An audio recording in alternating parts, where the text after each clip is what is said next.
Oi, pessoal, tudo bom? Essa é a aula 2 da série de 10 aulas que eu estou disponibilizando aqui no canal do YouTube sobre como investir em ações, tá ok? Então, uma série de 10 aulas, essa é a segunda, então vamos lá.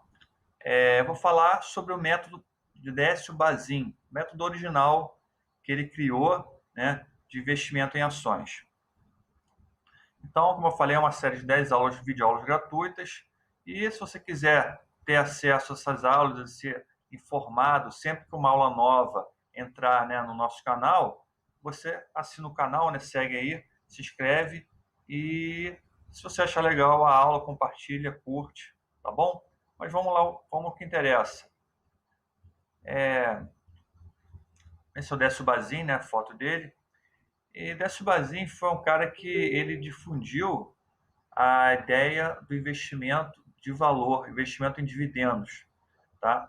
Ele tinha um foco muito forte em dividendos. Então, tem uma frase famosa dele que a única razão, né, racional para que o investidor compre uma ação são seus dividendos. Aí a frase dele, tá ok? Ele tinha esse foco, né, numa era que as pessoas focavam muito na valorização, né, na especulação. A gente vai ver isso mais para frente um pouco. Ele foi jornalista, né? Ele começou como investidor, operador de bolsa e depois se tornou jornalista na Gazeta Mercantil. É um jornal que era a principal referência na época, né, sobre investimentos, sobre mercado financeiro. Ele escreveu também um livro, Faça Fortuna com Ações, desse livro da capa amarela. Faça Fortuna antes que seja tarde, né? O nome é muito ruim, né? O nome parece nome de coisa de blog, né? De blogueiro, de YouTube, né? Mas na verdade o livro é muito bom. O livro conta um pouco, né? Conta um pouco como era, né? Os bastidores, né? O mundo dos investidores, né? O especulador, as pessoas que viam a bolsa como um cassino, né? E tem uma crítica muito forte em relação a isso.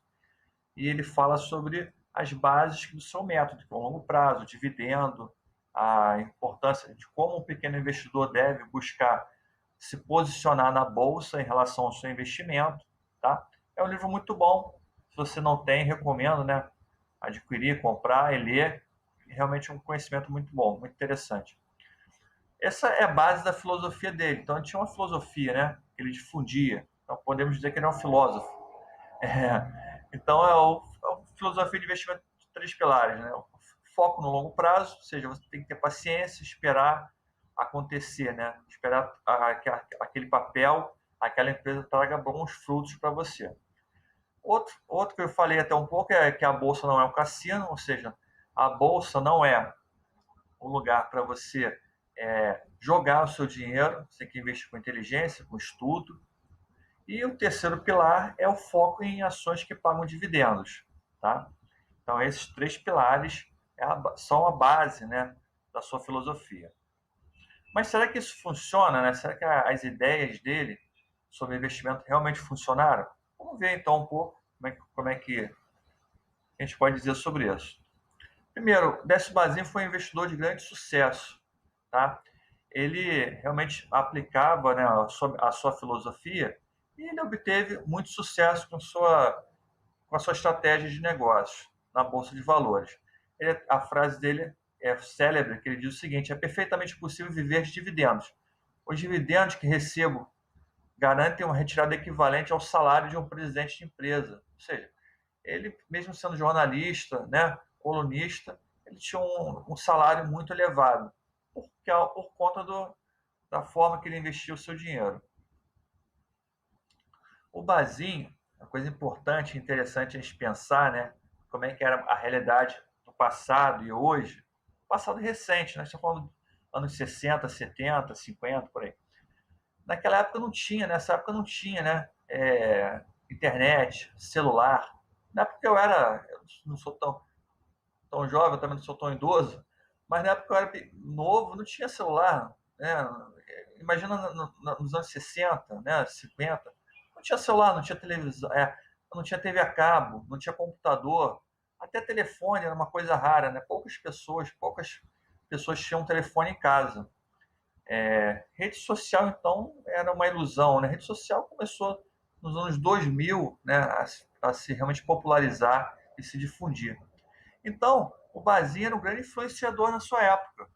Se a gente pensar nisso, ele escreveu uma coluna, ele falava sobre investimentos de longo prazo, investimentos com foco em dividendos. Então, na sua época, ele era um grande influenciador. Tá? Até fiz uma brincadeira aqui. Se fosse hoje, ele seria um grande youtuber, né? Falando de investimentos. Aí eu fiz uma brincadeira aqui com o canal, como é que seria o canal do YouTube? O canal Faça Fortuna com Ações. Aí ele fala lá, e aí galerinha, tudo supimpa? Né? E aquela frase de blogueiro, né? 10 macetes que são uma brasa. Então, esse seria o Décio Bazin hoje. Seria um grande influenciador. Estaria no Infomoney, estaria com blog, estaria com canal no YouTube, né? Estaria fazendo livros, palestras. Seria um influenciador também na nossa época com as ferramentas que tem hoje. Aí fiz até uma cor aqui diferente, ó, se ele quiser fazer, né? Vocês escolhem qual ficou mais legal, o vermelho, o verdinho, né? Aí seria o Décio Bazin, youtuber, um influenciador. E quem curtia, né, se fosse hoje, quem curtiria, quem que seguiria, né, o Décio Bazin? O primeiro cara que ia curtir ele seria o Luiz Bassi Filho, que foi um seguidor, né, do Décio Bazin. Luiz Bassi Filho é o maior investidor pessoa física do Brasil. O cara tem 1,5 bilhão de reais. É muito dinheiro. Em ações, investindo em ações, tá? Outro cara que foi influenciado pelo Décio Bazin foi o Lírio Parisotto também, um grande investidor da Bolsa, tem 2,5 bilhões, já tem um fundo de investimentos. Né? O Lírio Parisotto tem uma história interessante, que ele foi, como o Décio Bazin realmente mudou a visão dele de negócio. Ele teve dois grandes erros na Bolsa. Né? Ele começou de forma errada, ele mesmo admite isso. Em 71 ele entrou e perdeu o valor equivalente a um Fusca na época. Na época o Fusca era um carro, né, da época, né, um carro novo. Então, ele perdeu um dinheiro bom nessa época, 71. Se vocês lembram, né, ou já estudaram a história da Bolsa, foi uma época que teve uma crise muito grande por conta da crise do petróleo. E também em 86 ele entrou no momento de alta, né, se empolgou com a alta do preço das ações, e investiu aí e perdeu cerca de 300 mil dólares. Isso aí é o que equivale a um apartamento, né, de classe média alta. Também perdeu muito dinheiro. Então, lógico, ele deve ter ficado com um pouco de receio de investir. Mas aí ele mudou um pouco a sua visão de investimento. No próprio relato dele, ele leu o livro Faça Fortuna com Ações, que é o livro do Bazin. Isso ajudou a ter uma segurança, né, para ele voltar a investir no mercado de ações. Né? Ele se sentiu seguro e passou a investir com outra mentalidade, com uma mentalidade de longo prazo, com uma visão mais focada no fundamento da ação, no valor da ação, e não no curto prazo. Isso transformou o investimento dele, o fundo dele é um dos mais rentáveis, né? Desde essa época batendo sempre a bolsa, o Ibovespa, e por conta dessa forma dele investir. Lógico que ele fez adaptações, mudou algumas coisas, mas o básico é aquilo ali. Tem uma frase célebre dele que diz o seguinte, do Lírio, que a bolsa premia os preguiçosos, ou seja, quem não faz nada. Quer dizer o seguinte, você bota o dinheiro lá e esquece, né? Escolhe a ação, a empresa boa, investe e no longo prazo aquilo vai te trazer retorno. Tá? Mas, meu amigo, para de enrolar. Tudo bem.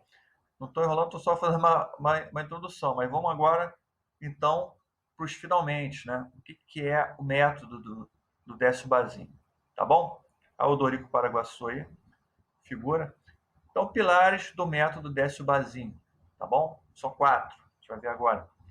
Primeiro, comprar somente empresas com dividend yield maior que 6%. Eu vou explicar cada um daqui a pouco, tá? Não comprar ações de empresas endividadas. Sai fora. Vender ações de empresas ao primeiro sinal de um escândalo, notícia negativa, ou quando o yield ficar menor que 6%. Ou seja, quando é que você compra, quando é que você vende. Ele já dá as duas dicas. Tá? E controlar a carteira a cada 6 meses. Então você tem que focar no estudo, focar no longo prazo, tem que descolar, né? Não é aquela coisa de você ficar todo dia olhando o preço. Naquela época as pessoas olhavam o preço no jornal, né? eu lembro disso, que eu trabalhei fui estagiário no BNDES, então eu comprava o jornal Gazeta Mercantil, eu lembro de ficar olhando preço, né, de ações na Gazeta Mercantil. Não tinha internet, não tinha computador, né? Só os grandes bancos que tinham redes, né, que tinham, eles conseguiam ter ali em real time, né, o preço. Mesmo assim, devia ter um delay em relação ao preço real do mercado, o que estava no pregão. Então, primeiro ponto, né? Comprar somente empresas com dividend yield maior que 6%. Esse é o ponto principal da filosofia dele, tá? O yield, né? Vamos chamar de yield, é o que também o Barsi chama de yield. É o valor dos dividendos que a empresa paga. Geralmente é calculado os últimos 12 meses, tá? Em relação à data de hoje, dividido pelo preço da ação, tá? Então, esse é o dividend yield. Então, vou dar um exemplo. Se você recebeu 2 de dividendos, o preço é 20, né? Você tem 10% de yield nessa ação aí hipotética. Tudo bem? Então, como é que funciona? Se o yield é maior que 6%, ele acredita que o papel esteja barato, está atrativo. Então, é uma compra. Você deve comprar aquele papel. Se o yield é menor que 6%, o papel está caro. Então, ou você não compra ou você vende. Tá? Tem que editar aqui depois. Né? Ou você não compra aquele papel, está caro, ou você vende.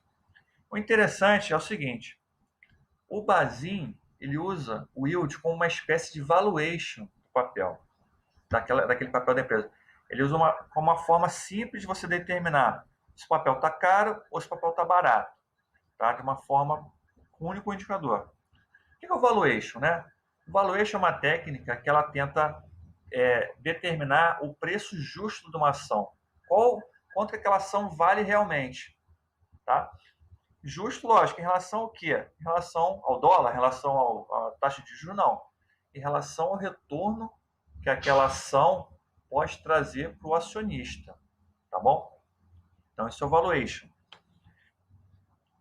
Então, por exemplo, você tem um preço de uma ação, aí, passou de R$ 20 para R$ 40.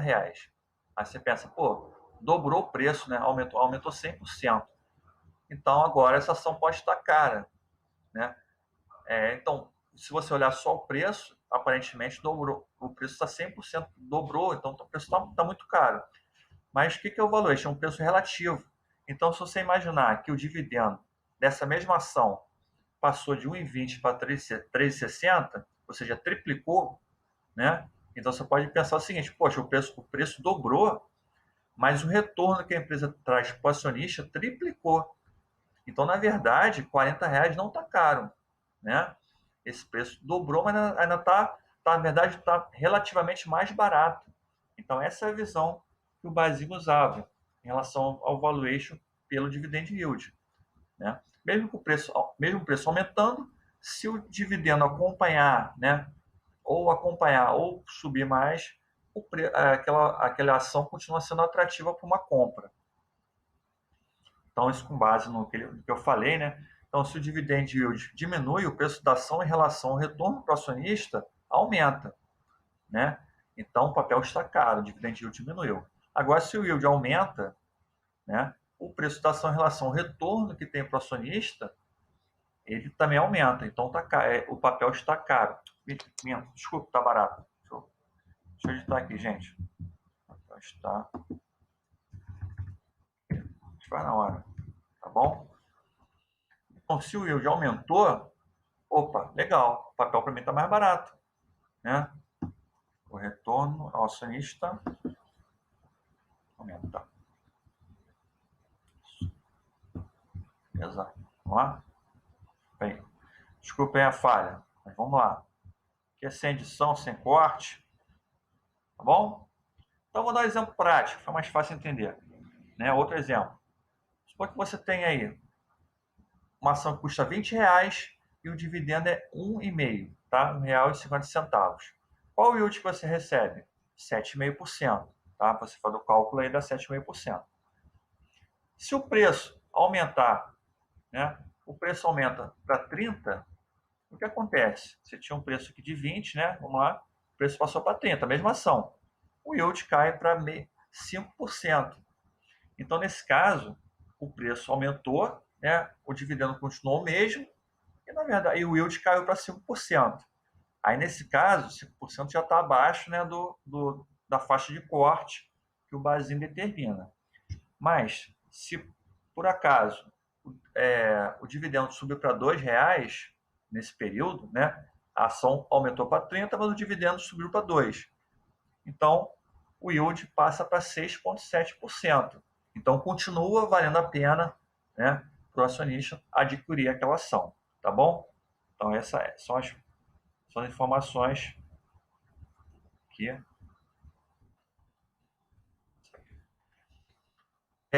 outra interessante, para mostrar como o Bazinho usava essa premissa para balizar o seu investimento, é essa frase dele. Em 71, o papel mais caro, na verdade é um relato do livro, tá, dele. O papel mais caro do Banco do Brasil, o Banco do Brasil tinha cash yield, ele chamava de cash yield, nem de dividend yield, de 0,4%, só muito baixo, né? 4% já é baixo, 0,4% não é nada. Muito abaixo da taxa básica de 6%. É por isso que a ação do BB estava super avaliada. Ninguém dava atenção a certos senhores de cabelos brancos, aqueles coroas lá, que apontavam para essa discrepância e consideravam irracionais os preços vigentes. Ou seja, os caras que eram experientes estavam dizendo, nossa, aí tá caro, sai fora, né? Em 79, lógico, em 71, o que aconteceu depois foi a crise, né, do petróleo, aquela crise lá que o Parisotto perdeu dinheiro, né? Os preços caíram muito. Em 79, já passou a crise, né, 8 anos depois, o preço do Banco do Brasil atingiu seu ponto mais baixo. O cash yield era então de 7,5% por semestre. Por semestre. 7,5% a cada 6 meses. Se botar no ano, dá 14%. É bem alto. Acima do básico mundial, que é 6%. Então, se mostra que em 79, o papel do Banco do Brasil estava barato, né, em relação ao retorno para o acionista, que era o dividend yield. Com certeza o Basel nessa época deve ter comprado o Banco do Brasil. Em 71 ele não deve ter comprado, deve ter evitado comprar, né? Agora, vamos dívida, questão da dívida. Ah, tudo bem, não comprar ações de empresas endividadas. Mas o que é uma empresa endividada, né? Qual a métrica, qual o indicador que ele usa? Na verdade, ele não indica, né? Ele não determina qual o indicador que você deve usar. Ele só fala sobre empresa endividada. A gente pode pensar o seguinte: uma boa métrica, um bom indicador é você usar a dívida bruta da empresa pelo patrimônio líquido, tá? E isso ser menor do que 1 é interessante. Então, indica uma empresa que tem uma dívida controlada.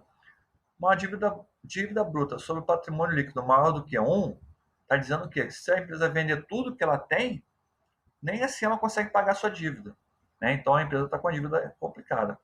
Outro indicador interessante é a dívida líquida sobre EBITDA, né? No caso, menor que 3 seria interessante, tá? Então, dívida líquida sobre EBITDA menor que 3 e dívida sobre patrimônio líquido menor do que 1. Outra coisa que ele fala, vender ações com notícias negativas. Mas o que são notícias?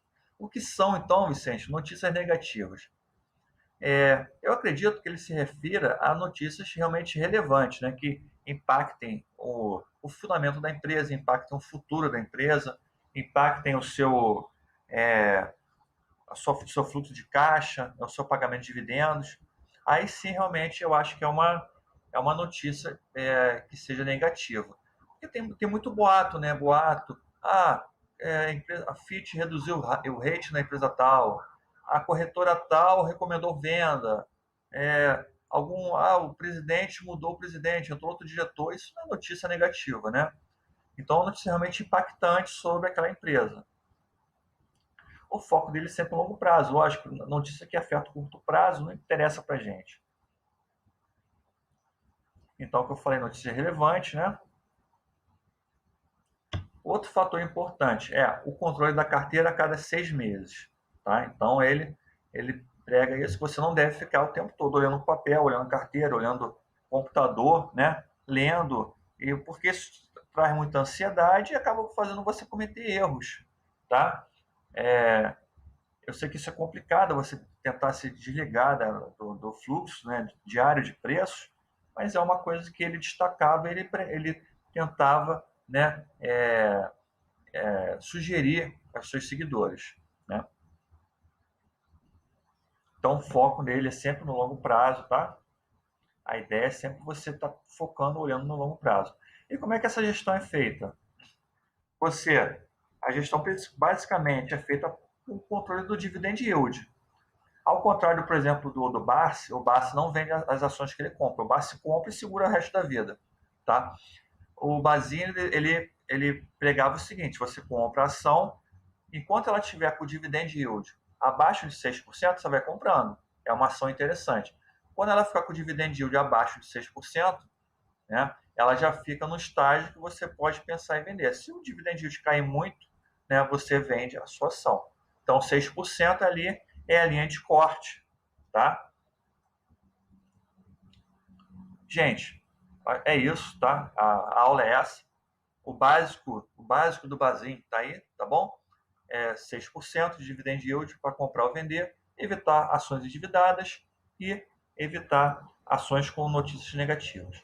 Se você gostou do vídeo, fez sentido para você, te ajudou, né, no seu processo de aprendizado, gostaria que você comentasse, né, tivesse alguma dúvida, alguma sugestão de tema para uma próxima aula, uma sugestão de alguma informação que você quer receber sobre ações, sobre investimentos, sobre economia pessoal, sobre liberdade financeira, tá? A gente também vai tratar sobre isso. Também eu queria que você curtisse, né? Se você gostou, dá um joinha. Se inscreva no canal, tá? Porque isso ajuda o canal a crescer. E se você achou legal, que compartilhe. Tem um amigo que está querendo investir, aprender a investir, pode compartilhar esse conteúdo, fique à vontade, tá bom? Essa aqui é a minha fanpage, também tem no Facebook. Se você quiser lá acompanhar, né, as notícias